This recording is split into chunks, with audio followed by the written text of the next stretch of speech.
say that the kind of pepper I was expecting today is not what I got. How can you put sour tatashe yesterday and today are giving me shombo? No, it doesn't make sense, okay?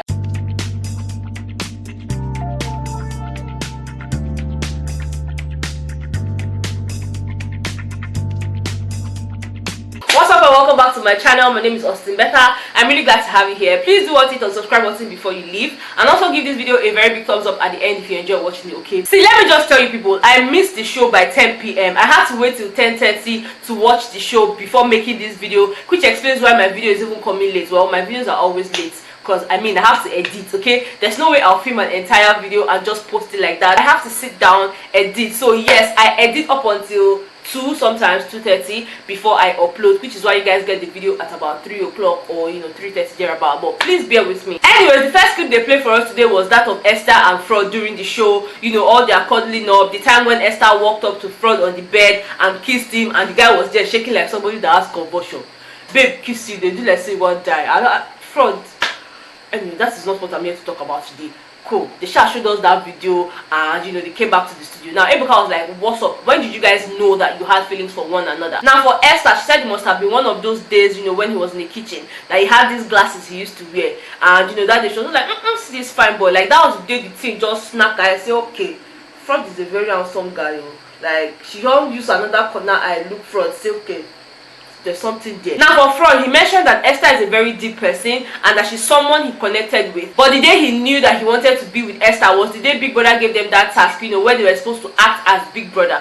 So Esther and Frodd were paired up together, and Esther would ask him questions as Big Brother, and then Frodd would repeat the process. That was the day he felt like he really connected with her, and it dawned on him that he really wanted to be with her. Ebuka now faced Esther. He was like, Esther, did you really like Frodd? Because again, the perception we had of you was that you were just using the guy, you were not really into him. So tell us, did you like him? And she was like, well, I really liked Frodd, but then again, I even liked him more after the show. It was at this point Ebuka now asked them what the problem was, because seeing that both of them admitted to liking one another, but now it's almost like they are like this. Ebuka now asked them what exactly is the problem. And for Frodd, it feels like there are a lot of factors that affected them and all of that stuff. And when he was asked to mention, he actually mentioned fan base, friends, family, branding, and all of that. To him, they were part of the things that caused their issues. And for him, he mentioned that he really needed transparency. But then when you're with somebody and the person is not that transparent, then there's a cause for alarm. And this was where the whole basketballs now started. Even though the basketballs not even got rich as I expect. But anyways, we'll manage the one that they gave us today, okay? Because I'm still trying to recover from yesterday's one. Now after Frodd finished saying this, Esther was like, first of all, Frodd, if you want to date me, ask me properly. Okay, you cannot be assuming things. You cannot be assuming that, oh, we're a couple, or we are together, or we are dating, when you've not officially asked me. And then Frodd was like, wait, what? Are you saying I did not ask? What happened on the 36th floor of Hilton in Dubai? And my mind, I'm like, hell, better you did here. You did here, they do 36th floor dates. Then they go dinner on the 36th floor dates in Dubai. Anyway, better, can you just shut up and focus on the important things? Esther was like, look, you did not ask me, okay? You had conversations with me, yes, but you did not ask. Ebuka now asked Esther that, okay, at that time you guys were in Dubai, did you still like Frodd? And she was like, yes, I still liked him. I still really felt something for him. But then since he did not ask, I didn't bother talking about it because again, he's the one that's supposed to do the asking and all of that stuff. And then after that time they had in Dubai and everything, she actually started seeing some differences with him and all of that. She started seeing loopholes here and there, and then that made her start questioning if she really wanted to be with the guy. Ebuka now faced Jackie. Was like, Jackie, do you think that Esther liked Frodd during the show? And Jackie was like, no, Esther did not like Frodd. In fact, I felt like Frodd should have even moved on. And then when Ebuka threw the question to the rest of the housemates, most of them were like, well, for them, they did not think Esther liked Frodd from the beginning. But towards the end, she started having feelings for him. But if you ask me, from the beginning to the end, Esther did not have feelings for Frodd. Like, I don't care what anybody has to say. I was actually very surprised when she mentioned that she liked Frodd even after the show. In my mind, I'm like, did you ever like him? Like, I was confused. But again, what's my own? If Esther says she liked him, she liked him. No, you better keep short and move on. Okay, move on. Now for Esther, the reason she actually had issues with Frodd, the reason she sat herself down and asked herself if she really wanted to be with Frodd, was because according to her, when she came out of the house, she started seeing things, she started hearing things that Frodd had said or that Frodd had done done. She particularly mentioned that she told Frodd some things in confidence, but when she came out of the house, she started hearing other housemates telling her those things, and she's like, wait, I told Frodd, how come you guys knew about it?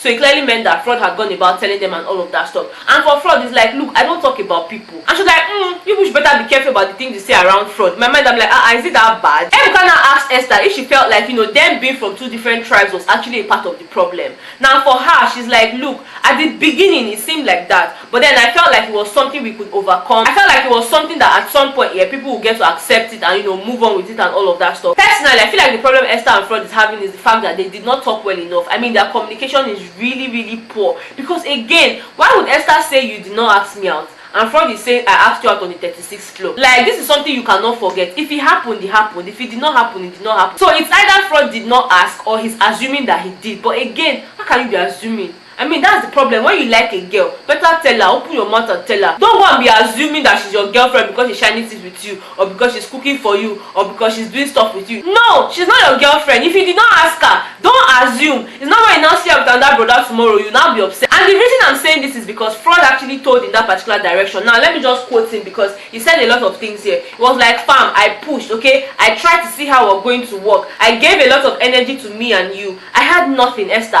I had nothing when we came out of the show, but you always pulled up in posh cars at events. And Esther is like, wait, what do you mean? What are you trying to say? Mention a particular day that I pulled up in a posh car. Give me a date. And Frodd is like, wait, it's my name diary. How am I supposed to know the date? But I'm saying that there were days when you pulled up in posh cars and all of that stuff. And then is like, wait, Frodd, this thing you're saying now, you're saying it like you felt intimidated by Esther. Because you mentioned that when you came out of the show, you had nothing. But Esther was there pulling up in posh cars and all of that. So does that really mean that you were intimidated by her success? And he was like, wait, Ebuka, I did not say I'm intimidated by her success. I'm just saying that she wasn't being completely honest with me. In his words here, he said, I am a guy who has insecurities. And I felt like you were not being honest enough. For him here, he felt like they were buyers of the bigger picture. Now, Ebuka now asked him, Frodd, what do you mean by buyers of the bigger picture? And in his words, he said, Esther has friends in the upper echelon who made things more comfortable for her. And let me just tell you, at this point, Esther was already boiling. Like, what do you mean? What are you trying to insinuate? No, Frodd, I'm not going to let you do that. I'm not going to let you do that. What are you trying to insinuate? Because people already know what you're trying to insinuate here. I'm not going to let you make me look like a bad person. So you need to explain what you're saying. You need to explain what you're saying. And then Frodd now said, Esther has friends who can afford to give her a car. Esther was like, wait, give me a car. Where is the car? Do I have the car now? Do I have the car now? What are you saying? What are you saying? I'm like,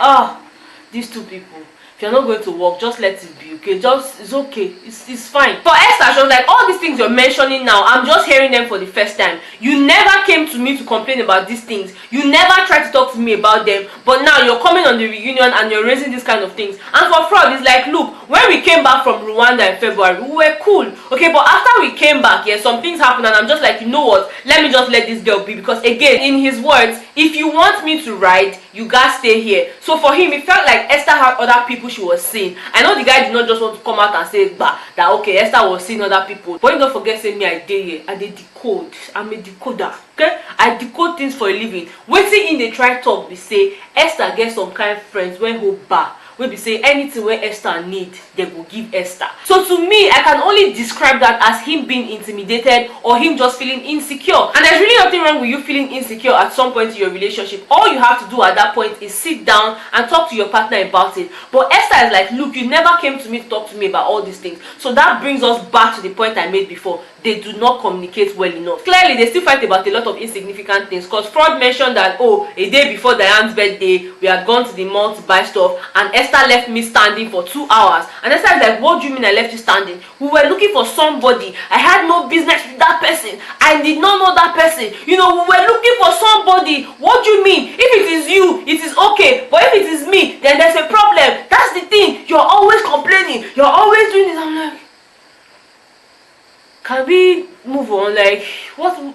Can we just finish with Esther and Frodd? Because their case, it not be something where say person people mouth, then you just talk and sharp come on. Their own case be say you go talk till you tire. Now when you can't tire, you can't realize say wait This thing what they talk, self, I don't even understand what they talk. That's just how I see Frodd and Esther. I really don't understand them. I don't know if they want to be together. Well, I don't even see that happening, because Frodd mentioned that as soon as they landed Nigeria, he was just like, I beg, day your day, make I day my day. And Esther has already mentioned that she already saw a lot of fault with him and all of that, which made her question herself. So I don't even think this relationship is going to work. And like I always say, it's not by force. Just because you guys were close, just because you guys felt like something will come out of it, doesn't necessarily mean that something has to come out of it. When you people weigh it and see that, okay, work, just move on. No need to be giving me unnecessary headache, because now I'm having headache. See, let's just forget about Esther and Frodd. Let's focus on Oprah and Omashola. Guys, they actually put me in my feelings today. I mean, they made me smile like an idiot.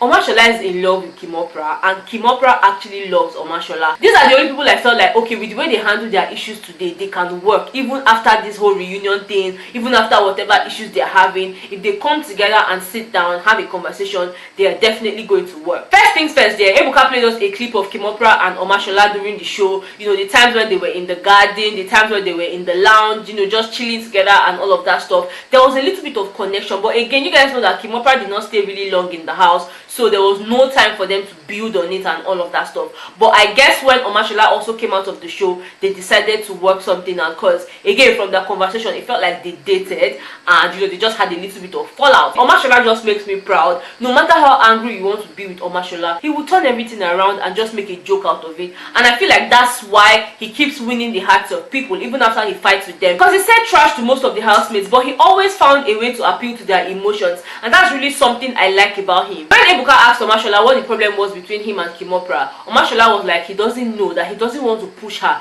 that she's someone who is goal oriented, and that he truly respects her for that, but he doesn't really know what the problem was. Ebuka now turned to Oprah, Ngwa, you tell us what is going on. Where are you with Omashola right now? And she was like, I don't want to have that conversation because a word is enough for the wise. Ebuka now asked her to buttress. Then she was like, everyone has their issues, but when someone highlights a particular one to you, someone who you claim means something to you, then there's a need for you to actually change that particular thing. Ebuka asked her if she was referring to Omashola's loyalties and all of that. Maybe he wasn't loyal enough to her. And she was like, no, that it has nothing to do with loyalties. In her words, Omashola is always going to be on my corner. So I wouldn't really say it's about his loyalties, but I would say it's his self-centeredness. So in other words, Omashola doesn't want to take to the corrections that she's always making. He doesn't really want to change that particular thing that she always complains about. Now, when Ebuka asked Omashola, he was like, look, this is not the first time she's calling me self-centered. For him, he's not a self-centered person, and he doesn't really appreciate it when she refers to him as one. But the only reason he's not going to say anything is because he doesn't want to argue. And then she was like, we don't have to argue. All we need to do is to sit down and talk things through. And Omashola was like, but I reached out to you. I tried to talk to you the next day after we had our issues,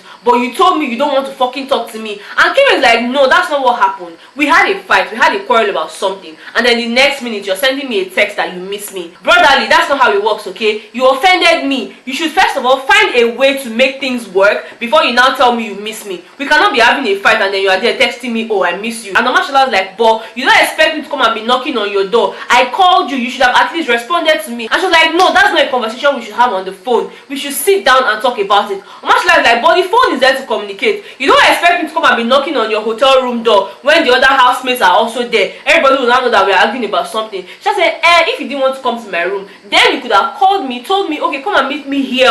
Then we sit down there and talk. We'll find common grounds. Personally, what I could deduce from all of these their arguments is that they need time together. They need to sit down and talk things through, because I know that once they sit down and talk about it, they will definitely resolve it. And then it was at this point Omashola just melted my heart, because it was like, I'm ready to do whatever Kim wants to get her. I really like her, and I can even kneel down to beg her. And he stood up and tried to go and kneel down. She's like, no, don't kneel down, don't kneel down. I feel like they're really cute together. I actually feel like they're cute together, and I pray that they find a way to just resolve things, because clearly they are still into one another. In fact, the way they were even talking, you could actually feel that they genuinely care about themselves. This one is not about, let's pretend or let's try and make them know that we like ourselves. These ones genuinely care about themselves, and I'm really happy for Omashola. Finally, he finds a girl that he likes who likes him back. If you watch the show, you understand what I'm talking about. He liked Bbnaija, but Bbnaija was not into him. I mean, almost all the babes he had eye for during the show had eye for somebody else. So I'm just really happy that finally Kim is on his side, and all they need is time to sit down and talk things through, and I'm sure that they'll be fine. Now, that's basically everything that happened on today's episode. Like I said, it wasn't as spicy as I expected, but then again, it's okay. It's all good. I'm happy for Omashola. About Frodd and Esther, I really don't know. Whatever they want to do, they should just not do it, we'll be here to just cheer them on